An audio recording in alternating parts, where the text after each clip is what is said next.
tadi Yohanes 14 ayat 6. Kalau kalian udah hafal ya, sama-sama coba. Yohanes 14 ayat 6, 2, 3. Akulah jalan, tidak ada seorang.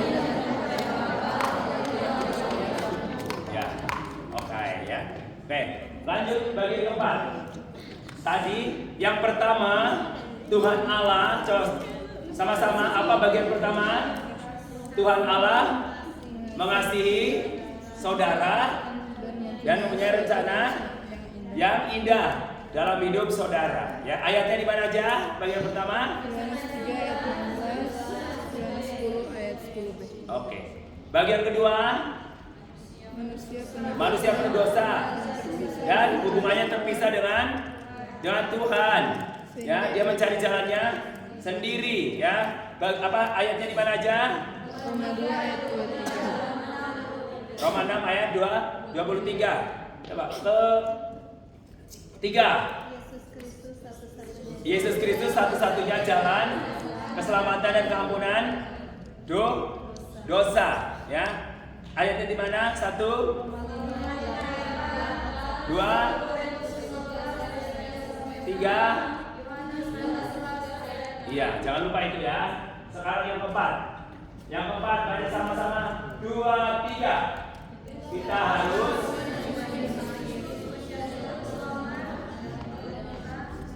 dengan mengundangnya secara pribadi. Dengan demikian kita dapat mengetahui dan mengalami kasih dan rencana Allah bagi hidup kita. Ya, jadi tadi kita udah tahu, oh ya jalan satu-satunya yaitu keselamatan Yesus Kristus ya. Terus kemudian bagian terakhir ya. Bagian terakhir kita harus menerima Yesus Kristus sebagai Tuhan dan Juru Selamat pribadi ya. Juru Selamat dan Tuhan kita dengan mengundangnya secara pribadi. Jadi mengundang kemana? Mengundang kemana? Masuk ke dalam hati ya. Dengan demikian kita dapat mengetahui, mengalami kasih dan rencana Allah bagi kita. Jadi ketika orang itu sudah menerima Yesus sebagai Tuhan dan Juru Selamat pribadi, maka orang itu akan menerima keselamatan dan mengetahui rencana Tuhan dalam hidupnya, sehingga hidupnya nggak galau, ya. Oke, jadi kita harus menerima Kristus. Maka dari itu kenapa kita perlu sampaikan kepada teman-teman kita tentang Injil, karena tanpa Injil mereka binasa. Dan kamu sebagai teman-temannya, jangan sampai teman dekat kamu tidak tahu Injil. Nah, itu tanggung jawab. Siapa yang tanggung jawab? Kamu yang bertanggung jawab atas dosa-dosa kita. Karena kamu berteman, tetapi kamu tidak menyampaikan Injil kepadanya. Nah, jangan sampai kamu nanti kalau dia mati kamu terima surat dari surga. Ya, jadi kenapa? Kamu mungkin pernah lihat ya film yang gitu loh, yang jadi orang-orang yang hidupnya jauh dalam hidup dalam dosa, terus yang hidup benar-benar yang hidup dalam kebenaran. Tiba-tiba waktu Yesus datang, ada yang terangkat, ada yang enggak. Karena ada tukang rumput takut Tuhan, tiba-tiba rumput mestinya jalan sendiri, orangnya kemana gitu. Ada sopir, tiba-tiba sopirnya terangkat, penumpangnya enggak, hanya jalan sendiri, mobilnya nabrak. Maksudnya kenapa? Ternyata ada teman-teman kita yang sudah lama berteman dengan kita, dia belum menerima keselamatan. Nah, tapi kita tidak pernah cerita tentang Injil kepada dia. Itu yang akan ditanya nanti. Yang bertanggung jawab atas keselamatan orang itu adalah kita. Ya, maka dari itu kenapa selfie kalian menghafal ayat, agar kalian tahu ketika kalian menginjil, menyampaikan Injil, nggak usah bawa-bawa Alkitab. Ya, jadi udah ada di otak kita. Ya memang kalau waktu Injil mungkin nggak hafal sampai detail, tapi minimal artinya, tersiratnya tahu. Ya, jadi nggak mungkin sebab yang sangat penting telah kuterima. Ya, itu apa yang telah sebab yang sangat penting telah kusampaikan kepadamu, yaitu apa yang telah kuterima sendiri. Nah, itu kan terlalu panjang. Nah, kalau ngomong sama dia bahwa Kristus mati karena dosa-dosa kita, dia dikuburkan, dan pada hari ketiga dia bangkit, gitu kan. Jadi mungkin nggak lengkap, nggak masalah. Ya, cuma kalau kita menghafal ayat itu berusaha untuk lengkap, tapi pada waktu penyampaian mungkin kita nggak detail banget. Yang penting intinya kita bisa sampaikan. Nah, oke. Yang kita harus menerima Kristus agar kita beroleh keselamatan. kita harus menerima Kristus sebagai yang pertama. Tetapi semua orang yang menerimanya diberikan kuasa supaya menjadi anak-anak Allah, yaitu mereka yang percaya dalam namanya. Yohanes 1 ayat 12. Kita baca sama-sama. Yohanes 1 ayat 12. 2, 3. Semua orang yang menerimanya diberi kuasa supaya menjadi anak-anak Allah, yaitu mereka yang percaya dalam namanya. Jadi langkah pertama kita agar kita beroleh keselamatan, kita harus menerima Kristus. Dan orang yang menerima Kristus sebagai Tuhan dan Juru Selamat pribadinya, dia diberinya kuasa menjadi apa? Anak-anak Allah. Kuasa. Jadi ingat, kamu itu punya kuasa. Kamu itu anak-anak Allah. Jadi anak Allah Yesus, dan kamu adalah anak-anak Allah, children of God, anak-anaknya Allah. Bayangin, kamu itu sejak terima Yesus, kamu itu diangkat, diadopsi menjadi anak-anak Allah. Nah, contohnya, kamu tiba-tiba, misalkan Sean, kamu tiba-tiba diangkat jadi anak presiden, kamu seneng nggak? Bangga nggak? Bangga, ya kan? Jadi paskibra aja, ya di Istana Merdeka, bangga nggak? Hah? Seneng nggak? Apalagi diangkat menjadi anak presiden. Kalau jadi angkat anak presiden, itu jadi anak angkat, semua fasilitasnya sama dengan anak resminya. Keren ya kan? Kemana-mana serba gampang karena anak presiden. Nah, sama dengan kita diangkat menjadi anak-anak Allah. Berarti secara resmi kita diadopsi oleh Allah menjadi anak-anaknya. Berarti bahwa semua yang Allah punya adalah milik kita. Kita ahli waris kerajaan surga. Nah, Tuhan angkat kita menjadi anak-anak Allah, anak-anak Allah. Jadi warisan dari Tuhan semuanya untuk kita. Amin. Ya. Kalian kayaknya bengong karena aduh menghafal ayat lagi. Jadi udah jangan jadi beban. Nikmati itu adalah makanan gitu loh, sambil pakai gerakan. Nah, gitu loh. Kayak tadi di sana, aduh semangat banget. Nah, gaya ya kan? Nah, kayak Mary ya. Nah, jangan sambil tegang. Kalau sambil tegang jadi lupa. Kayak kita hafal. Tapi kalau sambil Oke, lanjut. Kita menerima Kristus dengan Kita menerima Kristus dengan apa? Iman. Saya mau tanya, kamu pernah lihat Yesus nggak?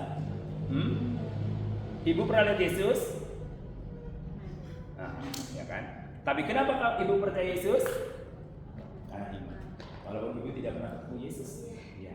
Pernah lihat Yesus nggak kan? Kamu pernah lihat Yesus? Tapi kamu percaya Yesusnya? Kenapa kamu percaya Yesus? Karena iman, ya. Jadi iman itu adalah apa? Dasar dari segala sesuatu yang tidak kita lihat dan bukti dari segala sesuatu yang kita harapkan. Iman. Kita nggak pernah ketemu dengan Yesus secara face to face. Siapa yang pernah ketemu dengan Yesus secara face to face? Ada? Hah? Itu gambarnya, kan? Nggak ada ya? Nggak ada. Atau mungkin dalam mimpi pernah ketemu dengan Yesus? Nah, kita nggak pernah bertemu face to face secara fisik dengan Yesus. Tapi kenapa kamu percaya Yesus sampai hari ini? Karena jadi menerima Kristus dengan apa? Iman. Ya, iman. Oke, yuk kita baca Efesus 2:8-9. 2-3. Sebab karena kasih karunia kamu diselamatkan oleh iman, itu bukan hasil usahamu, tetapi pemberian Allah. Itu bukan hasil pekerjaanmu. Jangan ada orang yang memegahkan diri. Ulang, 2-3.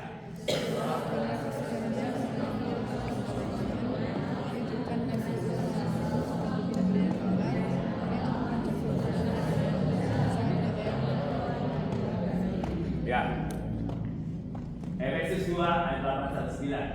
Oke, jangan ditusuk. Jangan telinga dia ya. Oke ya.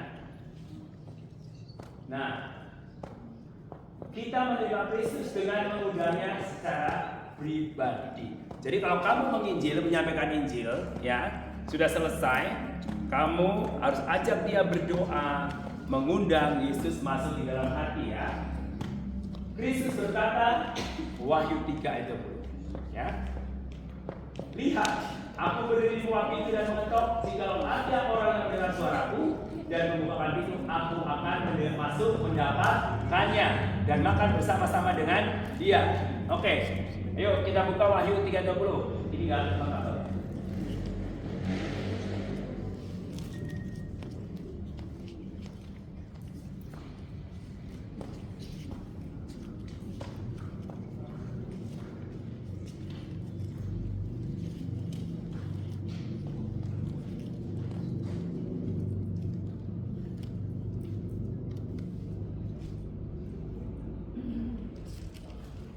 Sudah? Wahyu 3:20, 2, 3. Aku berdiri di muka pintu dan mengetok. Jika ada kepada yang mendengar suaraku dan membuka pintu, aku akan masuk mendapatkannya dan aku akan masuk dan ia bersama-sama. Kamu pernah lihat ilustrasi gambar Yesus di depan pintu mengetok? Nah, apa yang unik di situ? Hah? Pintunya tertutup. Pintunya ada gagangnya ya? Gagangnya. Nah, pada ilustrasi pintu itu di luar waktu Yesus ketok ada gagangnya nggak? Ada gagang pintunya? Hah? Nggak ada. Kalau pintu rumah kamu ada gagangnya nggak? Ada. Dari luar ada gagangnya? Ada. Dari dalam? Ada. Nah, Tuhan ketok pintu hati. Ibaratkan dia mengetok pintu. Lihat aku berdiri di depan pintu dan mengetok. Kenapa nggak ada gagangnya? Kalau nggak ada gagangnya bisa buka nggak Tuhan Yesus? Bisa nggak? Jadi yang berhak buka siapa? Jadi kalau menerima Kristus, Yesus dobrak atau kita yang buka? Yesus itu bukan pencuri. Yesus itu bukan perampok. Dia adalah pribadi yang sangat sopan. Dia ketok pintunya dulu, mau bertamu, ya kan? Nah, kalau ada tamu yang tiba-tiba jebol pintu itu namanya apa? Pencuri, ya kan? Yesus bukan pencuri, makanya ketok pintu hatimu. Tok, tok, tok, tok, salum, ya kan? Tok, tok, tok, salum. Kenapa? Pintu itu tidak ada gagangnya di luar, tapi di dalam. Jadi yang berhak membukakan Yesus atau orang yang di dalam? Orang yang di dalam, ya. Nah, berarti yang membukakan pintu hati kamu, Yesus atau kamu? Yang membukakan pintu hati kita atau kamu, itu Yesus atau kamu? Saya, kamu pribadi yang membuka pintu. Karena Yesus tidak pernah memaksa kamu untuk menerima Dia. Tapi ketok dengan sopan, silakan masuk, baru dia mau masuk. Dan kalau kan lihat, aku berdiri di buka pintu dan mengetok. Barang siapakah mendengarkan suaraku dan membukakan pintu. Nah, dan jadi lengkap. Dia dengar, tapi buka. Ada yang dengar, tidak dibuka. Kamu pernah tidak membuka pintu orang yang mengetok pintu? Pernah. Karena orang jahat mungkin, ya kan? Wah, dia orang yang menyebelin. Bilang, balik kalau pernah di hutang. Tok, tok, tok. Nah, nanti kalau ada yang lagi hutang bilang, mama lagi ke pasar.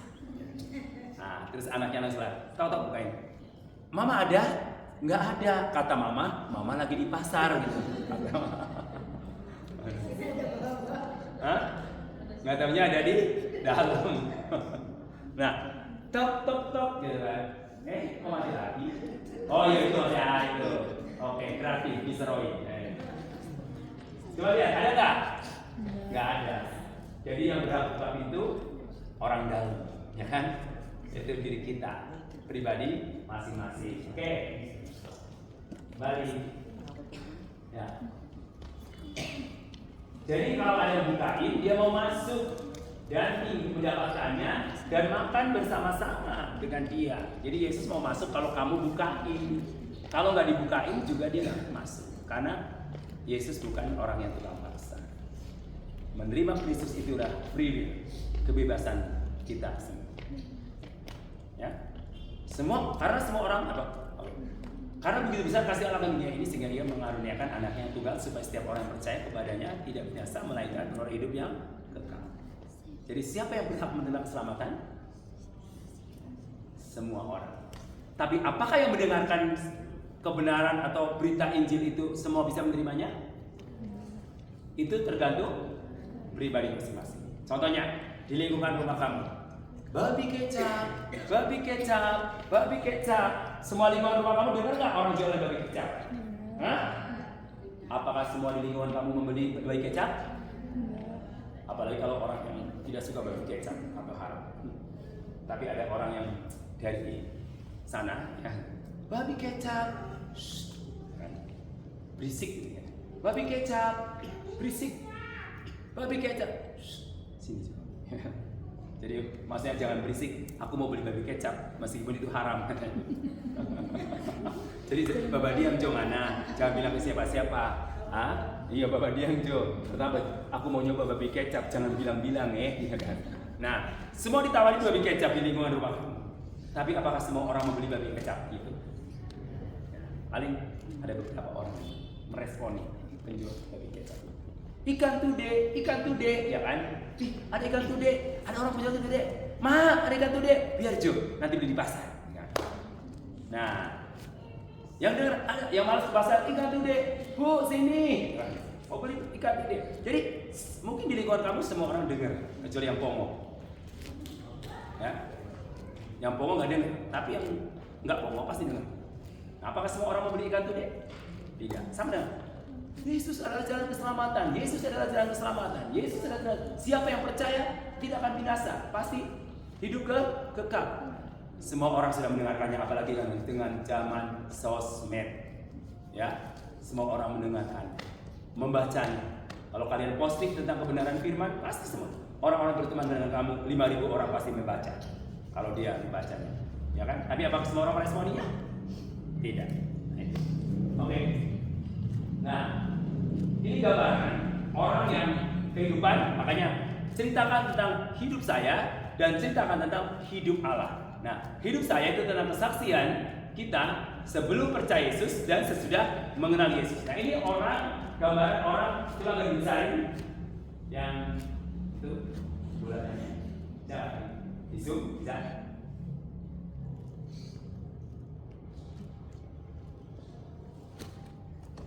Oke, kalau tidak apa? Ya, itu ada dua lingkaran menggambarkan kehidupan manusia. Ya, kehidupan manusia. Coba yang sebelah sana. Ya, si aku, ya, itu aku yang bertata. Pada waktu aku, ego yang bertata itu berarti Yesus belum menguasai. Yesusnya masih di luar. Ketika orang itu dikuasai ego, yang ada apa? Jangan digeser. Nah, ketika aku ego, Kristus di luar kehidupan dan segala keinginannya dikuasai oleh si aku. Nah, apa aja berakhir dengan kekacauan, dengan kekecewaan, yaitu keinginan daging, ya, keinginan daging. Galatia 5:19-20 saya jelaskan kan, keinginan daging yaitu cabulan, penyembahan berhala, sihir, ya. Terus apa lagi? Perseteruan. Nah, itu semua orang yang dikuasai oleh aku, ego. Nah, orang yang menerima Kristus, yes, Yesus yang bertata. Paulus katakan, adapun hidupku ini bukannya aku lagi, melainkan Kristus yang hidup di dalam aku. Aku bukan Kristus, bukan aku yang hidup di dalam aku, tapi Kristus. Kalau Kristus yang mengatur kita, yang bertata di dalam hati kita, itu ada perubahan hidup.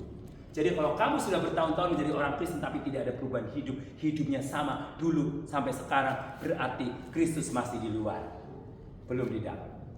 Tapi kalau kita sudah menempatkan Yesus di posisi bertata di dalam hati kita, yang ada hidup kita akan dikuasai oleh Roh Kudus.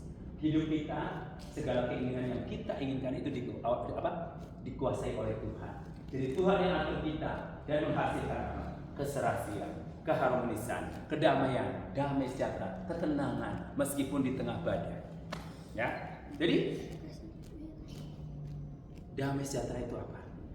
Damai sejahtera kita bisa bernyanyi meskipun di tengah badai. Contohnya ada burung, dia angin kencang, ya, wah anginnya kencang sekali. Burung yang di atas pohon, dia tetap cicit cuit, gitu kan. Dia senang, suka cita, meskipun ada. Nah, kamu bisa nggak di saat ada masalah berat masih ditanya, Tuhan Yesus baik, ya, sungguh amat baik. Bisa nggak? Bisa nggak? Ketika ada masalah yang ada mewek, berat banget pencobaan ini, ya kan? Padahal Tuhan bilang pencobaan-pencobaan yang kita alami adalah pencobaan biasa saja kok, tidak akan melebihi kekuatan kita. Kenapa masih bisa? Oh, pencobaanku berat sekali. Tuhan bilang, Tuhan nggak pernah bilang pencobaan kita. Tuhan bilang pencobaannya biasa biasa. Yang luar biasa siapa? Tuhan. Kita luar biasa. Kalau orang yang sudah menemukan Yesus, dia akan anggap pencobaan atau masalah dalam hidupnya adalah makanan, menu makanan. Ya, anggap aja itu tinutuan. Anggap aja itu gohu, ya kan? Anggap aja itu apa? Paniki, kita nikmati. Enak, ya kan? Enak. Karena apa? Yesus tidak pernah memberikan atau mengizinkan pencobaan itu melebihi kekuatan kita. Jadi sesuai dengan porsinya masing-masing. Maka itu tidak ada satu perkara pun yang tidak bisa diselesaikan di dalam Yesus Kristus. Ketika menerima Kristus ada kedamaian, ya, ada sukacita, ada kita hidup dalam keserasian dengan rencana Allah. Makanya anak-anak muda, hiduplah sesuai dengan keserasian rencana Allah, biar hidup gak kacau. Gampang toh? Biar hidup gak kacau, hidup dalam keserasian dengan rencananya Allah. Karena rancangan Tuhan itu adalah rancangan damai sejahtera, bukan rancangan kecelakaan. Tuhan memberikan masa depan kita penuh dengan harapan. Jadi bukan rancangan kecelakaan. Jadi percaya saja, anak-anak muda yang saat ini bukan setelah lulus, belum dapat kerjaan, gak usah stres. Percaya saja, pasti Tuhan berikan kepadamu. Surga aja diberikan, apalagi pekerjaan. Surga aja diberikan, apalagi jodoh, pasangan hidup. Makanya gak usah buru-buru, ya. Aduh, udah umur segini belum punya jodoh, gak usah buru-buru. Lulus kuliah jangan kawin dulu, ya kan? Karir, kerja dulu. Udah susah-susah bikin skripsi, langsung dilamar, langsung kawin, hamil, ya kan? Ngedong anak, belum keluar negeri, belum jalan-jalan. Yuk kita jalan-jalan. Aduh, anakku masih repot gitu kan. Ingat itu ya. Ingat, jangan dulu buru-buru kawin. Setelah lulus kuliah, udah capek-capek susun skripsi, dinikahin, gendong anak, repot-repot. Kecuali yang nikahin itu orang yang takut Tuhan, terus konglomerat lagi ya. Jadi saya lihat ada satu anak sekolah minggu saya itu benar-benar cinta Tuhan dan dapat orang-orang yang takut Tuhan, orang yang ya diberkati Tuhan. Jadi udah siap mapan diberkati Tuhan, dia baru menikah. Dan sekarang meskipun sudah gendong anak, tinggal pergi kemana-mana ada suster yang menemaninya, ya kan? Tapi kalau enggak, dia belum punya kerjaan, udah ngajak kawin, kamu harus pikir-pikir 7 keliling. Kenapa? Karena nanti kalau sudah menikah, kita nggak boleh kemana-mana, nggak bisa kemana-mana, apalagi kalau sudah punya anak, itu susah. Oke, nikmatilah masa muda selama kamu masih bisa, ya kan? Makanya jangan buru-buru. Waduh, enak kayaknya kawin ya. Kita ngelihat enak, ya. Tapi sebenarnya sama aja. Menikah atau tidak menikah itu dalam planningnya Tuhan. Kalau kita nggak kuat, ya menikah. Kalau kuat, kalau karunia membujang, ya nggak salah kata Rasul Paulus. Tapi kalau nggak kuat, ya menikah, ya kan? Tapi usahakan anak muda jangan buru-buru. Ya, tergesa-gesa. Sampai kemarin saya ada anak sekolah minggu. Dia cerita, aduh Pak, anak saya baru semester 2 udah batambor. Sama siapa? Aku pikir pejabat, aku pikir orang takut dulu. Sama, sorry ya, sama sopir angkot. Bukan berarti kita ini. Maksudnya kan udah tinggalkan kuliahnya, dia nikah sama orang yang mungkin masa depannya nggak jelas. Akhirnya sekarang susah tinggal di kampung, ya kan? Kenapa? Dia pasti akan menyesal. Maka dari itu kita ikutilah dalam keserasian rencananya Allah, biar hidupmu akan enjoy.